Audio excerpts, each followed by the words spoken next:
l'opération d'identification des agents des fonctions publiques de l'État et des collectivités territoriales. L'opération vise à mieux gérer les salaires et les carrières des agents à travers un logiciel d'identification. La cérémonie a enregistré la participation de plusieurs ministres et gouverneurs. C'était sous la présidence du Premier ministre. Les détails avec Alousseni Touré.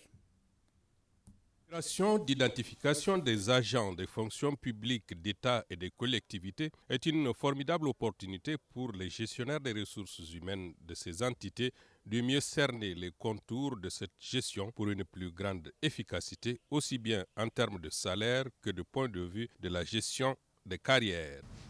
Dans le cadre de la refondation de l'État, le gouvernement de la République du Mali a initié le projet dénommé Système intégré de gestion des ressources humaines de l'État et des collectivités territoriales, SIGRH. La mise en œuvre du projet comportera 4 phases, à savoir le développement du système de gestion intégré des ressources humaines, le lancement et l'enrôlement des agents, l'intégration des données biométriques et la production des cartes d'agents. La mise en place de cette opération est une recommandation forte des Assises nationales de la refondation. Le projet SIGRH, qui s'inscrit dans le cadre de la mise en œuvre du plan d'action du gouvernement de transition, est une forte recommandation des Assises nationales de la refondation, recommandation traduite en actions concrètes sous l'impulsion de son Excellence le colonel Assimi Goïta, président de la transition, chef de l'État.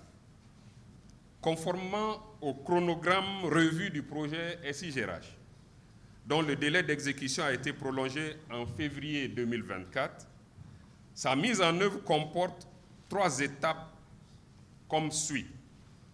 La première étape, marquée par le recensement des agents, a permis d'actualiser les fichiers du personnel de l'État et des collectivités territoriales sur la base des données biométriques issues du RAVEC.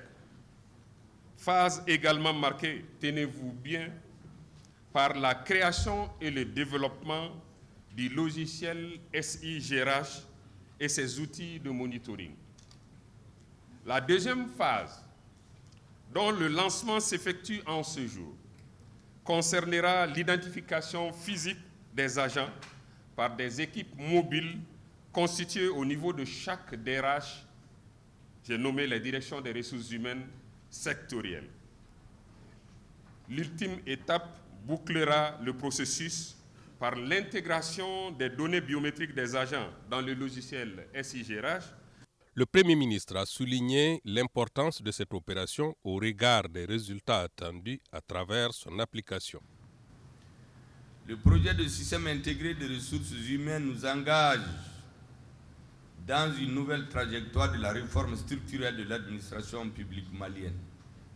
La mise en œuvre de ce projet de haute portée nationale permettra notamment, premièrement, de disposer d'une base de données fiable sur les effectifs des agents de la fonction publique de l'État et des collectivités territoriales.